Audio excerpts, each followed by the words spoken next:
C'était quand est-ce comment Avraham Avinu allait réagir lorsqu'Akadosh Baruch Hu lui dit Al tishlach yadcha el anar. Est-ce que, c'est-à-dire, le malach, Al tishlach yadcha el anar. Comment est-ce qu'il allait réagir?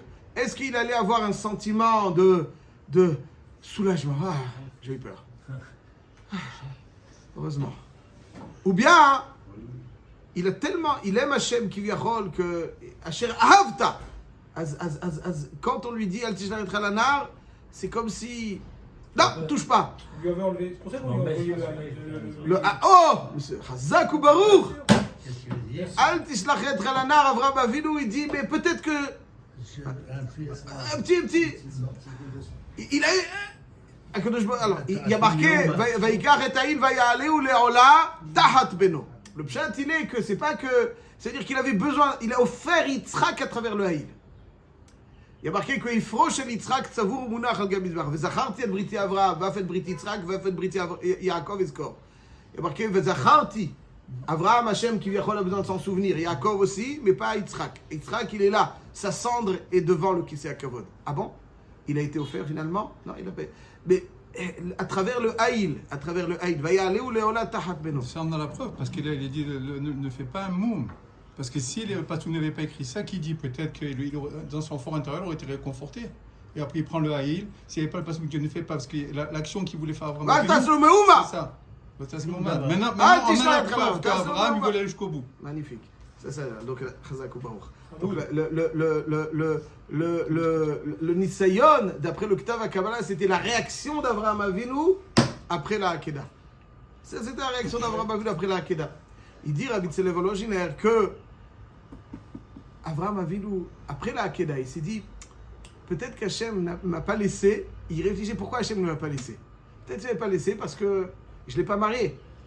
Si je l'avais marié, il aurait eu des enfants. Maintenant Hachem, donc il n'a pas laissé. Guillerol était coincé. Il s'en voulait. On ne m'a pas laissé donner Yitzhak. Pourquoi on ne me l'a pas laissé donner? Parce que je ne l'ai pas marié. Donc j'ai une part de responsabilité dans le fait que Hachem il vient réconforter. Non. Tu n'as aucune part de responsabilité, tu ne pouvais pas le marier avant. Qui a dit ça? Rabbi Tzelev Volozhiner, l'admour de Kotsk, c'est marqué dans plusieurs feuilles. C'est ça, Hirouré Dvarim. C'est pas, il dit, j'aurais dû le marier, mince, j'ai failli le perdre, attention, j'aurais dû le marier. Ouais, ça, c'est pas. Je pense pas que c'est un pshat. Ouais, le pshat, il est, j'aurais dû le marier, donc voilà, c'est moi qui ai une part de responsabilité, j'ai pas pu offrir. C'est de ma faute, j'ai pas pu offrir ce korban. C'est de ma faute. Si je l'avais marié, j'aurais pu lui offrir ce korban. Avraham Avinu, il est encore avec un sentiment d'inachevé. Il dit, c'est de ma faute. Il a eu donc le citra des doucha, et donc là, son zivoug est né, et là, tu peux le faire. Et là, on apprend, pour terminer, mes chers amis, quelque chose qui me semble majeur.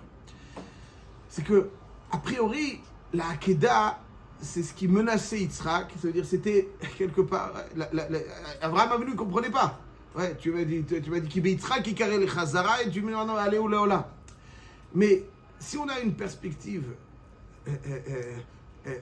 après la Hakeda, de façon rétroactive, on se rend compte que c'est la Hakeda qui a permis d'avoir ce Zera.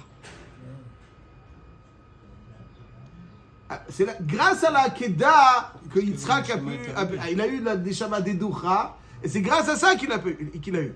Donc des fois, on a l'impression que des événements qui nous freinent, on a l'impression qu'il y a des éléments qui nous freinent dans la vie. Mais en réalité, ce que nous, on a l'impression que nous freinent, si on sait relever le défi, elles nous propulsent.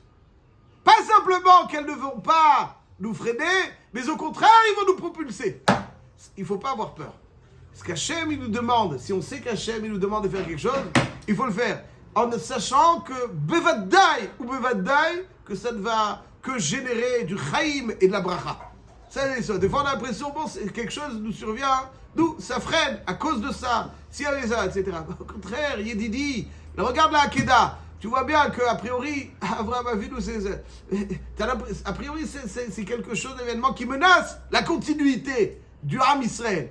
Mais c'est ça qui va générer la continuité du Ham Israël. C'est la Hakeda. Pourquoi? Parce que grâce à la Hakeda, il va avoir cette Neshama qui va y acharei advarim haele. Vayugad Avraham. Les morts, Ine Yalda Milka Gami, et Rivka est née, mais c'est Acharei Advarim Haele. Et comme il dit le Chaim Akadosh, c'est parce que c'est comme ça qu'il a eu les Neshama Dedoucha. Et c'est ça le réconfort d'Avraham Avinu. L'inquiétude d'Avraham Avinu, c'était, il s'en voulait quelque part. Peut-être que c'est à cause de lui que Hachem n'a pas aidé. Et là, que le Shborou, il lui dit, non, c'est pas à cause de toi.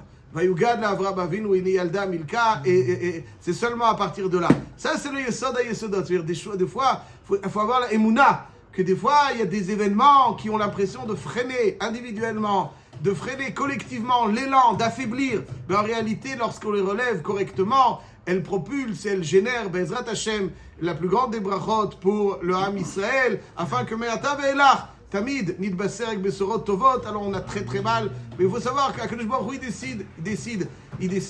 Mais le Ham Israël ne va pas être abattu. Il doit prendre l'énergie de tous ceux qui ont été... c'est ça qu'ils voulaient. C'est ça qu'ils voulaient. Nous donner leur énergie pour Bezrat Hashem. Que Akadosh Baruch Hu nous donne les forces pour encore faire fleurir encore plus le Ham Israël. Amen. Leilui Nishmatam. Jacques, pardon.